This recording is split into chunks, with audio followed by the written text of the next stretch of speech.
Baby, please don't kill my vibe. Taking flights cause I'm tryna live my life. Cause I found out that you're really in my type.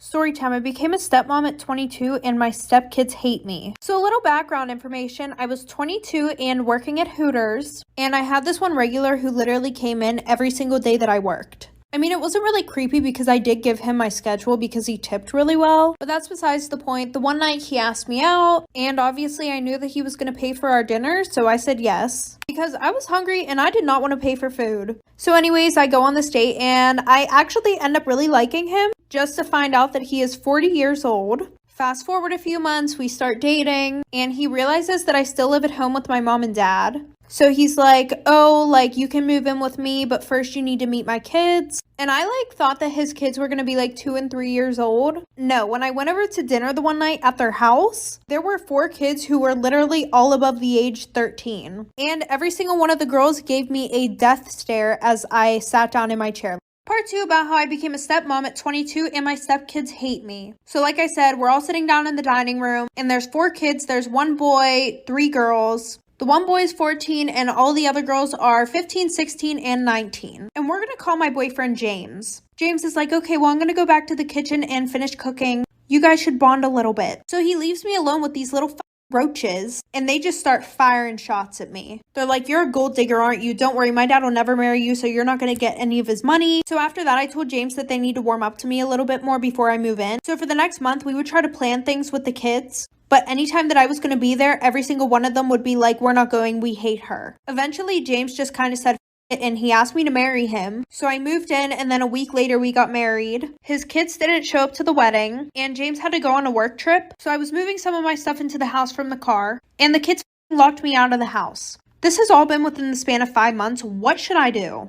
Storytime about how my stepdad made my mom choose between him and my brothers. So a little background information. I was 13 years old and in 7th grade. And I had 2 older brothers, Josh and Alex, who were twins, and they were both 4 years older than me. Whenever I was 3, my dad left my mom for his dentist. And we never saw him again because he decided to start a whole new family with them. Now, because of that, my older brothers always felt like they had a specific role in my family, especially because the guys that my mom brought home, they would only last a week. Well, finally, my mom met this guy who's really nice, and she decided that she was going to get married to him, but he despised my older brothers. Mainly because before he moved in with us, my mom would not depend on him for anything. Anything that needed taken care of around the house, my brothers would do it. And we didn't have too much money while this guy was loaded. Like the one time my mom and this guy, who we're going to call Jerry, got into a fight.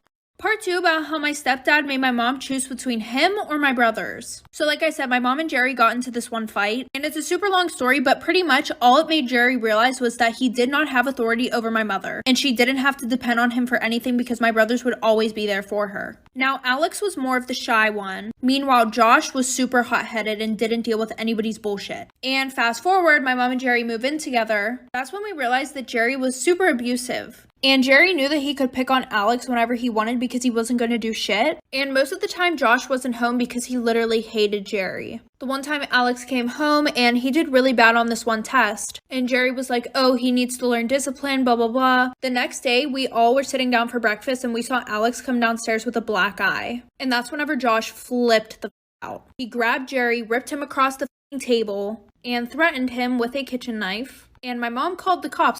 Part 3 about how my stepdad made my mom choose between him or my brothers. So like I said he needed to teach some discipline, so he literally beat the shit out of Alex. And we all didn't know until he came downstairs the one morning for breakfast. And that's whenever Josh flipped the hell out. He threatened Jerry with a knife. After that, my mom called the cops. I didn't really do anything but try to de-escalate the situation. But after that, Jerry called a family meeting down to the kitchen table. And he was like, I will not deal with this level of disrespect in this house. He was like, you need to choose between me or them. She was like, well, I'm not going to choose between you or my kids. And he was like, well, then you need to choose them leaving the house. They're about to be 18. They can leave and get their own place. So my mom ended up choosing Jerry because Jerry had a lot of money. And my brothers weren't really that mad about it because it got them out of the house. And my mom would send them a lot of money every month. And Jerry never knew about it. But now instead of him being abusive towards my brothers, he's way more abusive towards my mom. Storytime about how my aunt drugged me. So a little background information, I was 16 and in 10th grade. And I had never met my aunt before, but whenever my parents talked about her, it was only bad things. Well, the one day I went to go and ask my mom something and I heard her on the phone with someone. She was like, no, I'm not giving you any more money. It's not my fault if you spent it all on drugs. And we barely talked about my aunt, so I didn't know that's who she was talking to. Fast forward, I come home from school the one day and my dad's sitting on the porch with this woman who looks like she's homeless. My dad introduces her. He's like, oh, by the way, this is your aunt. He was like, oh, well, she wants to spend some time with you, so you're going to go with her for a few hours. I was hesitant because of all of the stuff that my mom had told me about her, but I started walking down to her car and my mom whips in the driveway. Eventually, my aunt ends up talking my mom into letting me see her, and apparently my aunt has been asking to see me for a very long time. So she takes me to the mall, we eat, we get our nails done, and at this point, I'm thinking she's kind of normal until she takes me to her house. Part 2 about my aunt who drugged me. So like I said, she ended up talking my mom into letting me go with her, which I was super grossed out because she smelled really bad and her car was a mess, but she took me to the mall. I thought she was normal, and then she took me to her house. When we got into the neighborhood, I kind of recognized it because my grandma lived in the same neighborhood. But anyways, we pull up and it is literally trashed. Like there's garbage all outside of the house. And I walked inside thinking that it would be better. No, it was filthy. There were needles everywhere. You could definitely tell that druggies lived there. And they had weird pictures hanging up all over the walls of these girls, random girls. Like when I asked who they were like, oh, I don't know. So then her boyfriend's walking around the house. He's like 40 years old, walking around in his boxers around me. So I call my mom, I go outside and I'm waiting for her. And my aunt comes out and she's like, do you want a glass of water? She gave me some water and it tasted really sour and I had chugged the whole thing. And that was the last thing I remember before I woke up on her couch in the morning. Part 3 about my aunt who drugged me. So like I said, I was sitting outside on the stairs waiting for my mom and she comes over to me and asks me if I want a drink and I'm like, sure. So I chugged the water and it tasted sour, woke up in the morning on her couch. And when I woke up, my aunt was in the middle of doing drugs. And some random lady who I don't even know how she got there, she asked me if I wanted a cigarette or if I wanted any of the drugs. So I got up, I was like, no, I don't do drugs. And I ran out of the house and I was like super dizzy when I got up. So I ate shit on the way out of the house. I ran outside, I ran into this lady, I asked her to use her phone. I told her a little bit of what happened. After I ran towards my grandma's house and my mom came and picked me up and I got grounded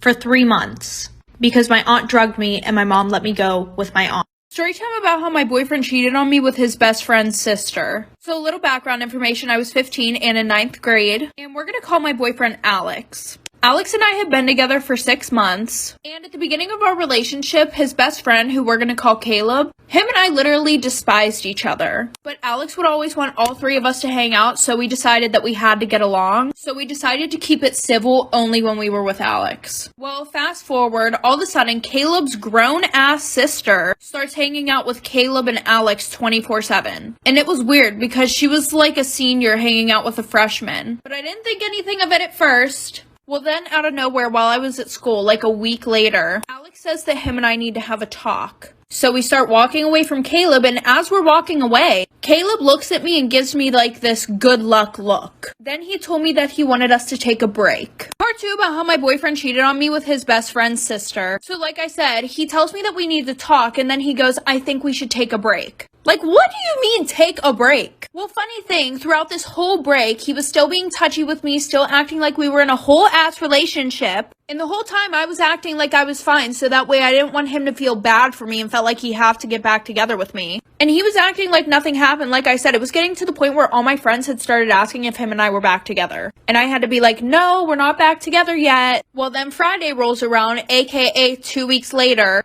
and he tells me that he misses me. Shocker. So then he said he wanted to get back together. I said yes, obviously, because I still really liked him and I was a ass not to see the red flags. Well, now that it was second time around of us being together, I started to notice the first flags that I didn't notice in the beginning of our relationship. Like the one time he went to the mall with his friends and he gave these girls his Snapchat. He wasn't going to tell me about it, but then his friends told me. Like part 3 about how my boyfriend cheated on me with his best friend's sister. So like I said, I started noticing red flags. Well, when I had confronted him about the Snapchat thing, he told me that he felt bad if he didn't give it to them because he didn't want to be mean. Another red flag is that he would never, ever, ever, ever, ever let me touch his phone. Like, if he even saw my eyes look at his phone for 0.2 seconds, he would grab it real quick. Anyways, back to him getting with Caleb's sister. When we had got back together after our break, this one girl came up to me and she was like, hey, I have to tell you something. I didn't think it was going to be anything about my relationship with Alex, but here we go. She goes, he broke up with you to hook up with some other girl.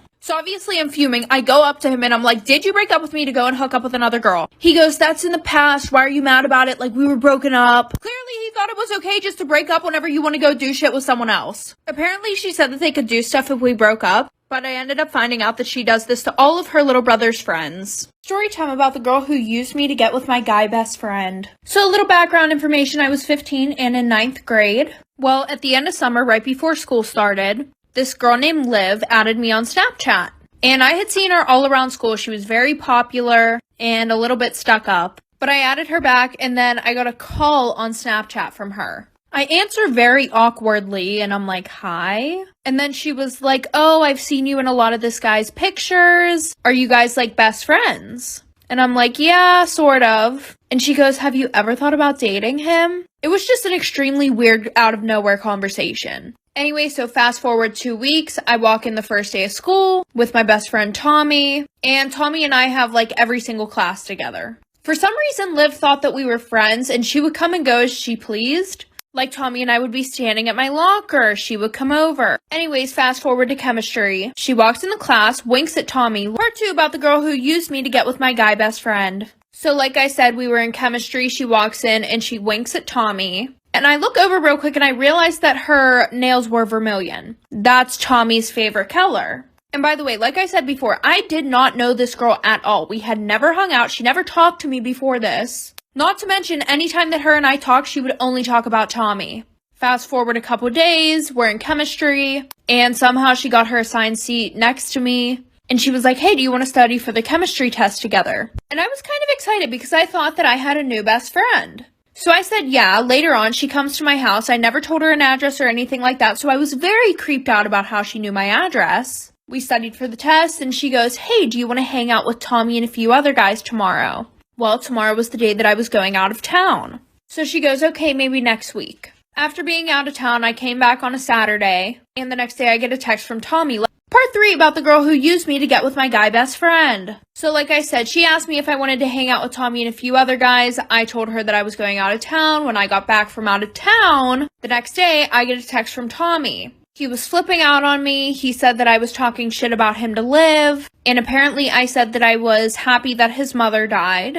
And a bunch of other bullshit. Well, after that, Tommy cut me off, so I was lonely, and I started hanging out with Liv more, even though she said that terrible stuff to Tommy and made him cut me off. So fast forward a year, he is a new best friend, right? I get a DM from her on Instagram saying like, hey, did Tommy used to be your best friend? Pretty much everybody knew what happened between me and Tommy, but she was like, that girl that you're best friends with is dating him now. And then he completely cut me off. So technically, she used both her and I to get with Tommy. But after dating for literally like 2 months, he cheated on her because she slept with 5 other guys. Story time about how my best friend and I were dating the same guy. So a little background information, I was 15 and it was my freshman year of high school. And I had been dating this guy for 3 months who we're gonna call Jacob. He was a part of the popular group and was known for cheating on all his past girlfriends. But why would I see that as a red flag? Because I'm dumb. Anyways, of course he was cheating on me too, and people would tell me that. At first I wanted to leave him, but the problem was he came from a super rich family and he was really cute. So in reality, I really only wanted to stay with him so that way he would keep spoiling me with expensive gifts. He would literally buy me anything and everything I wanted. So my best friend, who we can call Taylor, she came over for a sleepover. The whole night we talked about Jacob cheating on me and she asked me why I had not broken up with him yet. So I told her why I wouldn't leave and then she hyped me up. She was like, period sis, do what you gotta do. Well then I came up with this super good plan for my best friend and I both to get gifts from him and use him. So then I came out and I said, you should be his side chick. Part 2 about how my best friend and I were dating the same guy. So like I said before, he was cheating on me 24/7, but he was spending money on me 24/7. That's the reason why I wouldn't leave him. So then I told my best friend that she should be his side chick. So that way we could both use him for his money. So Taylor started flirting with him to try and make him want her too. And I may have given it a little push by giving her his Snapchat, so she tried to slide in his DMs and then also tried texting him on Snapchat. At first, his cheating ass did not want to do anything with her. And I was like, the one time.